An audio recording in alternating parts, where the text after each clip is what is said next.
And we are live. Sorry for the delay. You want to know why I was late?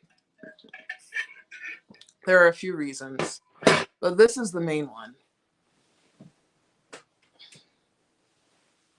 I bought a bloody coconut to get water from. And these coconuts are expensive, would not open. So I butchered this coconut. I wanted it for the electrolytes. Because I was drinking coconut water when I did my dry fast, and I decided to buy one of these, and I loved the coconut water from it. It just felt so organic, so fresh, so real. And I wanted to have this because I kicked my butt at the gym, and there's no water coming out of it. I think I got some of it on my face. But this is why I'm late. The coconut, and I took an Epsom salt bath, and I almost fell asleep. But today, we are here. Yes, Christy. Yes, you made it. You made the live. Sorry for being late. I apologize for being late. This is why I don't announce my lives, because my life is just chaotic and I just can't get things. Well, my life is actually doing well right now, but I'm just chaotic and I try to be on time, but stuff happens. Anyway, today we're going to talk about OMAD, my OMAD weight loss journey, and what I've learned, the lessons I've learned along the way. So what did I learn on my OMAD journey? I learned a lot. I'm winging this, guys. I was going to write down notes, but I worked out so hard that I want to put myself to sleep. I'm always tired after my workouts. I'm burning like 1,000 calories at the gym. Who knows if that's accurate? I'm not centered and it's really bothering me. Now I'm centered. Ooh, here we go. So lessons I learned on my OMAD journey. I've lost 60 pounds in 8 months on my OMAD journey. It could have been a lot faster. I could have lost easily 60 pounds in like 5 months. However, I threw in some maintenance days and breaks and months throughout my OMAD journey. So the number one thing I've learned throughout my OMAD journey is that fasting is powerful. Fasting is a powerful tool, and that you don't have to fast consecutively to get the benefits of fasting for weight loss. You can fast day to day. So there is a power to alternate day fasting. There is a power to daily 20 hours to 24-hour fasting. And what else I've learned on my OMAD journey is that I can break through plateaus with OMAD. OMAD works. It's effective when you do it the proper way. When you do the 23-1 intermittent fasting way or 22-2 intermittent fasting way, it works. It works because even just one day of OMAD, just doing that. If you eat your meal within a half an hour eating window and you have your electrolytes throughout the day so you're not struggling and you follow everything I've said in my videos, you will drop weight, a significant amount of weight within a week. If you follow that rule and just get through the OMAD adaptation period, which takes around 2 to 3 weeks. So I learned that OMAD can be used as a powerful tool to help you get the weight down. I also learned that one cannot do one meal a day forever. People get confused when I say one meal a day. OMAD is basically consuming all your calories within a 30-minute to an hour window. That's all it is. You're not literally having one meal. Some people are if they're trying to lose weight, but to do it, you're just having, let's say my calorie count right now for weight loss, which it is 1,400 calories. I'm literally just having all that 1,400 calories within an hour eating window. And you can have this meal at night. You can have it in the evening. Of course, I recommend having it before bed, especially if you're someone who's coming off of struggling with overeating, binge eating, emotional eating, and what have you. Another thing that I learned on my OMAD journey is that you can be in control of the scale while losing weight. The scale does not have to control you. OMAD is truly the most scale-friendly weight loss diet. You'll never, ever, ever see the scale do something weird. Maybe maintain after a while, like if your eating window's too wide and you got to bring it down. But the scale is always on your side. And throughout this entire journey, I learned the power of weighing myself daily. I learned the power that fasting or OMAD has taught me from day one. Because OMAD is basically the basic diet. It's dieting 101. So you can rank diets in terms of from simplicity to difficulty. I would say OMAD is not like probably the simplest. Then I would throw in keto because you're just counting carbs and your protein intake if you're doing keto right. But the most complex diet, I would say, is eating multiple meals a day. And I'm not saying 3 meals a day, more like the 6, 7, 8. That is the most complex dieting method because you have to be very concise and precise, and you can't overeat when you eat those meals throughout the day. But OMAD just dumbs that all down and it puts it in a complete like 30-minute to an hour eating window. So I see the chat is popping. So I'm just going to say hi. Welcome. Thank you. Thank you. Thank you so much. Thank you for your videos. I found you today and I find you very inspirational and informative and concise. Well, thank you so much. I appreciate it.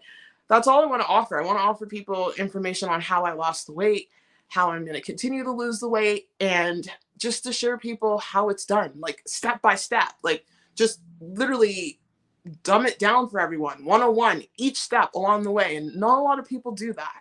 Not a lot of people do that. And I want to share that with you guys because losing weight can be complicated, could be stressful. And it's complicated because society has made it complicated because there's all these different methods to losing weight, which is great. But if I'm going to share my method of weight loss, I'm going to be very concise and specific about it. So my journey right now, I started off my journey with keto OMAD, went down to 60 pounds down, and I continued on with doing OMAD. Right now I'm doing flexible dieting. So my goal with my weight loss journey right now is to maintain my weight because I'm injured. I'm injured from a car accident, as you guys can see. And I am just building muscle right now. I'm just putting on tons of muscle. I'm training. So I'm going to find whatever dieting routine works well for me. When I build my muscle and I'm ready to get shredded, you know what routine I'm going to go back to? OMAD, probably keto OMAD, because keto OMAD just makes life easier. And I'm not a diet zealot. I'm not a person who is like, into the diet dogma. OMAD's a great tool for weight loss, but you have to find the diet that works well for you in the moment. And I think for someone who's starting off on a weight loss journey, OMAD is great for that. It's great because it's scale friendly, meaning that the scale will go down or plateau, but not for long. And then when it plateaus, that's when you throw in this extended fast. It's scale friendly.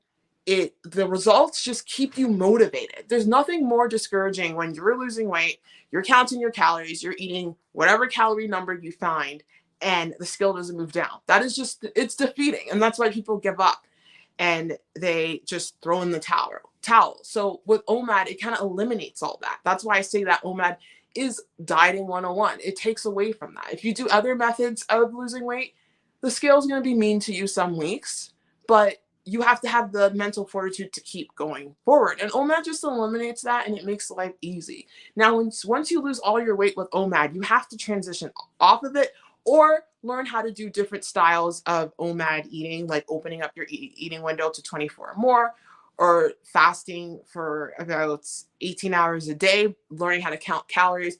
OMAD will get you to your weight loss result, but you can stick with it. Some people can stick with it, but I'm a big believer in flexible dieting and learning different tools to keep the weight off. And that's what this OMAD journey has definitely taught me along the way. You're very welcome. You're very welcome.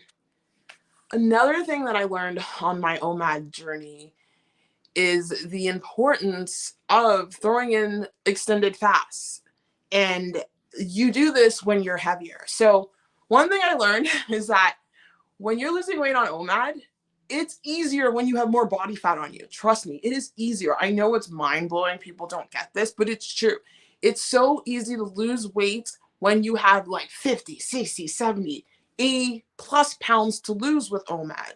Why is that? Because your body becomes fat adapted. Your body just goes in. When you fast, your body goes for those deep storage fat storages. So the subcutaneous fat, the fat that is around your belly, the fat that your body stores for, a rainy day, meaning that a day that you don't have, food around.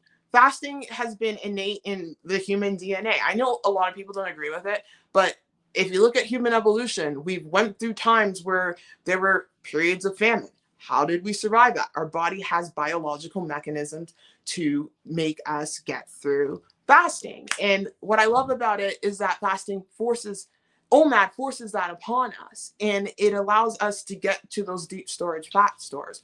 Whereas other method of that dieting, it does that too, but it takes longer. That's another thing I learned on my OMAD journey, is that the weight loss is fast. It's quick. It's furious. And sometimes you got to slow yourself down because you don't want to be losing weight too fast. And I learned a valuable lesson on my OMAD journey of the importance of slow weight loss. Like if you stick to it and you go hard with OMAD and throwing it. Scout out. Got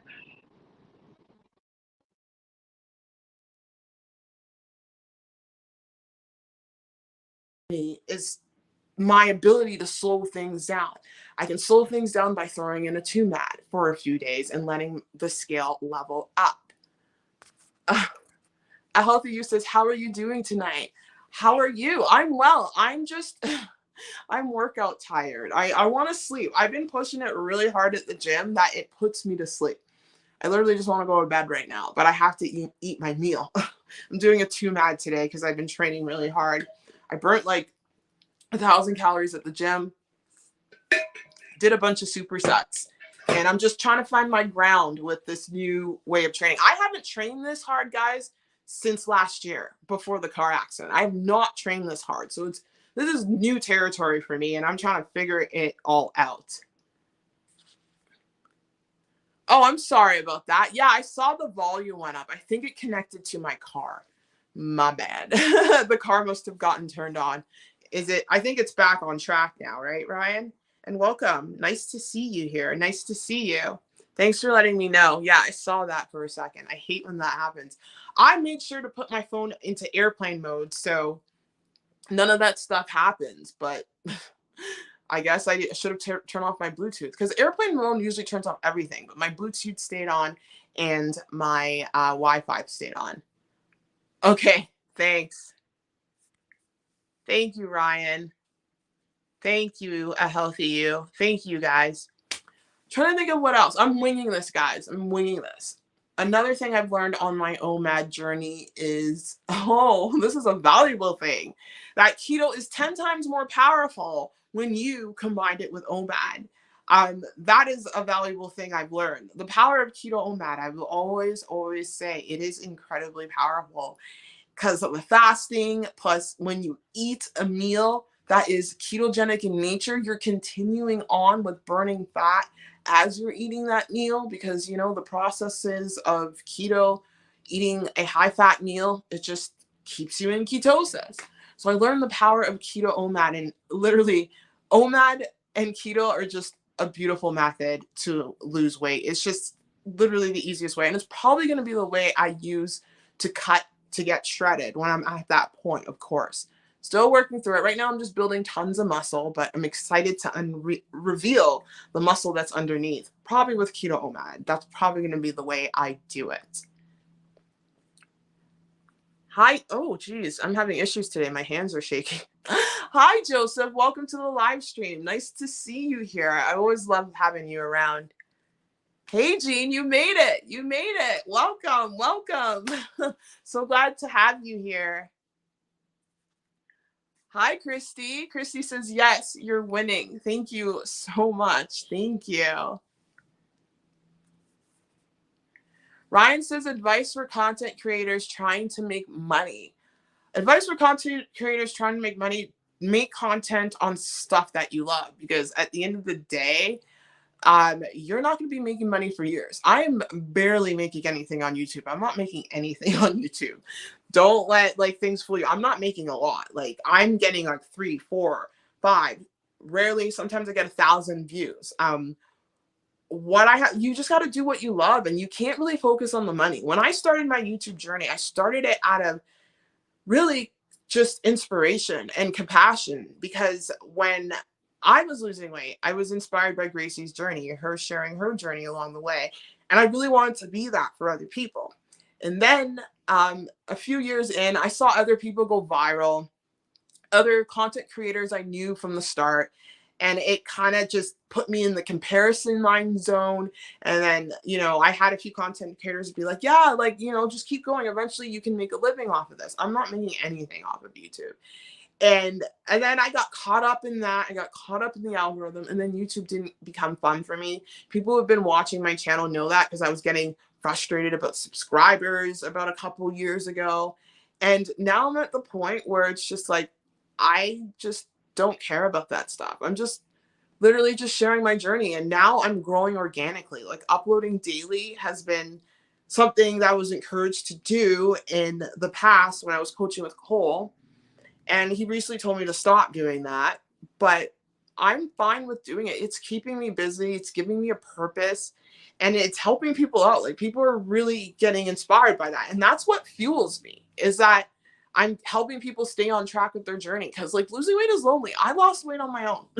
I lost that weight on my own. I wish I had a content creator like myself that I could follow that was uploading daily. Like, how many people upload daily in the weight loss space that's actually losing weight? Yeah, Greg Doucette, he uploads twice a day, but he's not really losing weight. He's not, he's always been fit his life. It's nice to hear it from someone who's been there, who's been obese, who's been struggling with their weight all their lives, struggling with emotional eating. It's good to hear it from them. And I'm glad I'm that person who's uploading daily and I'm getting results. Hey, Portia, welcome. Welcome to the live stream. So glad to have you here. A Healthy You says, you hustle like no other creator I've seen. Aw, thank you so much. Thank you. Well, now it's just second nature. It's just chill. Like, my videos aren't too long. Like, my videos are about like 5, 6, 7, 8 minutes. Those videos don't take me long, and they're quick and informative, and that's what I want to offer. And I do this all myself. I don't have an editor or anything like that. No, I do it all myself. And I throw in live streams here and there, because live streams definitely help with, as a content creator, because it makes things easier in that you don't have to edit and stuff. And I always loved live streams. I just had to get into the rhythm with it. And now that I'm in the rhythm with live streams, I don't want to ruin it. Because I used to do live streams before. I used to do like my post-run live streams and the whole lot. Thank you for your let me read it on the screen. Thank you for your transparency and honesty. Oh my God, I can't speak. You're authentically so appealing. Your authenticity. Wow. Sorry. It's so appealing. Can you tell I'm fading? I don't know what I'm doing at the gym. I'm just doing a bunch of supersets, but thank you so much for that comment. Like, literally, this is what I'm doing at the gym. I'm just doing 2 exercises back to back, 4 sets of 15 reps, back to back for like an hour and a half. Because my physio told me to do superset training because it's the best way to build muscle. I'm trying to build muscle to help me, and it's helping me. Like, my pain is doing better. My knee is doing better as long as I wear my knee brace. But my knee definitely needs exercise, but my neck is doing infinitely better. I'm not in pain all the time.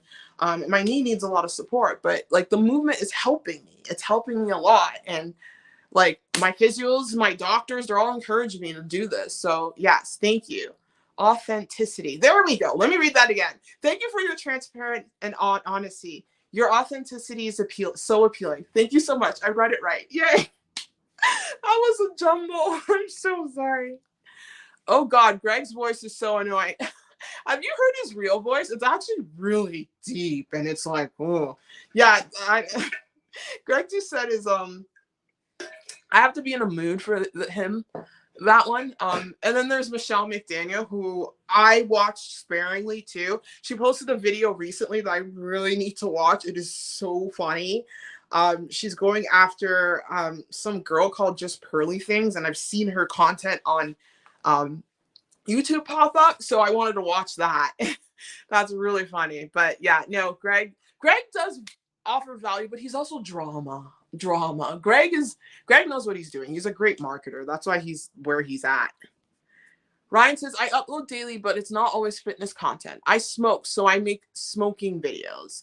Like smoking cigarettes or what's legal here in Canada.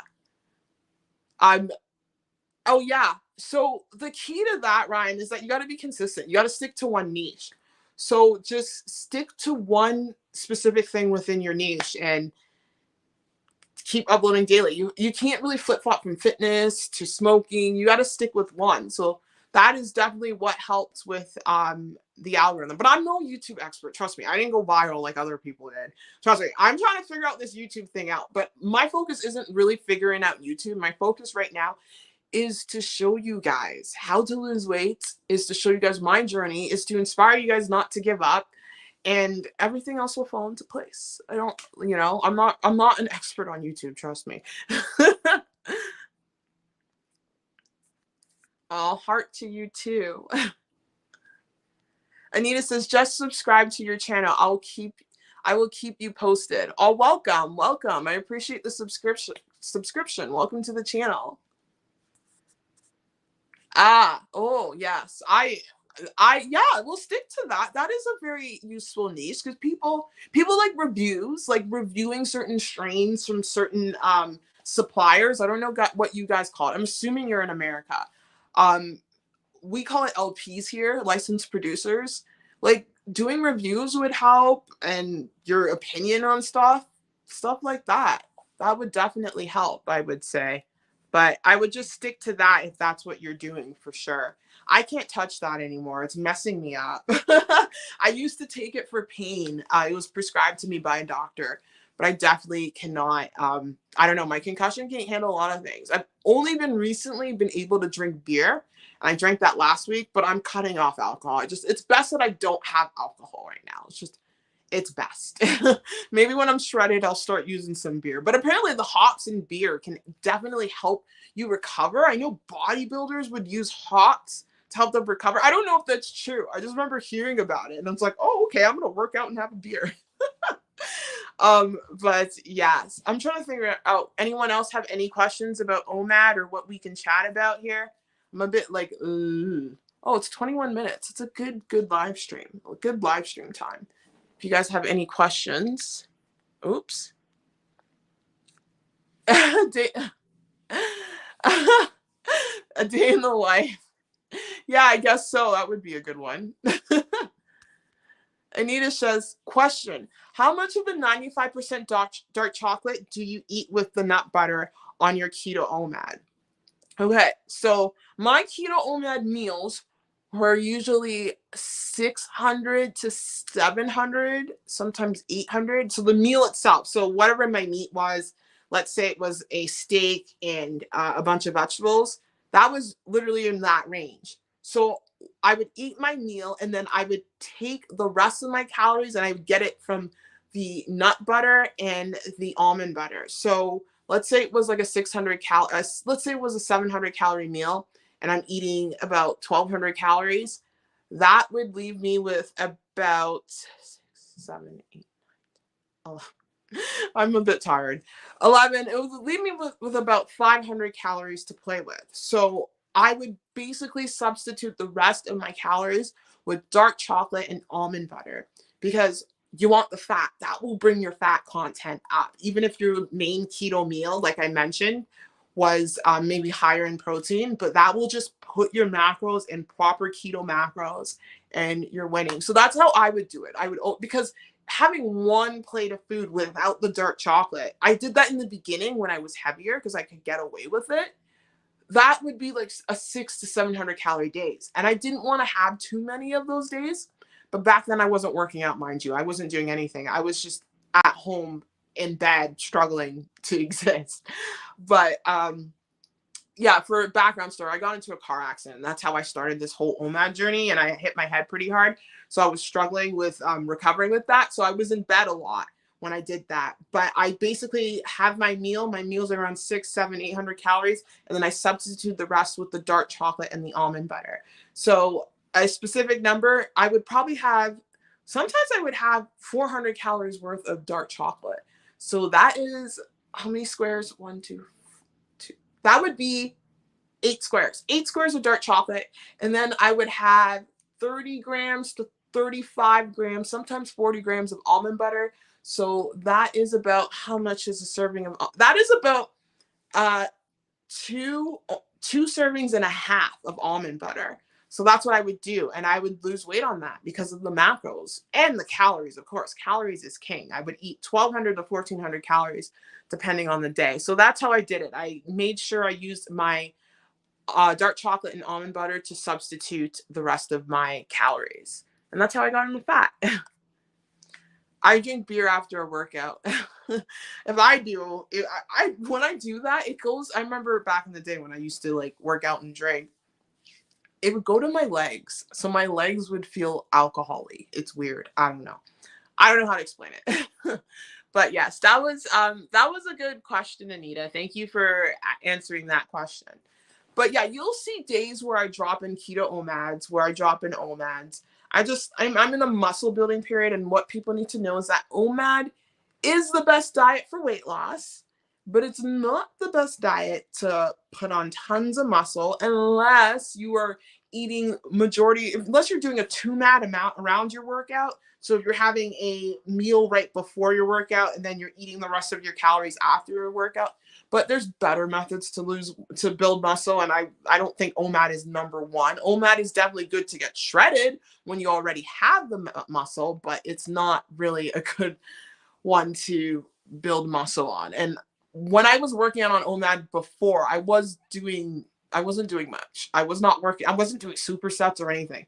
I was doing a set, resting, dilly daddling, trying to take a video for YouTube, but now I'm going hard, hard, hard. And it's really hard for me to film my workouts now because I'm just going hard. So maybe I can kind of find a way. Maybe I would finish a superset and then do an extra set for filming, just a slow, like a regular set. So it looks like, show you guys what to do. But yeah, no, when it comes to like strength training, you got to do something a little different.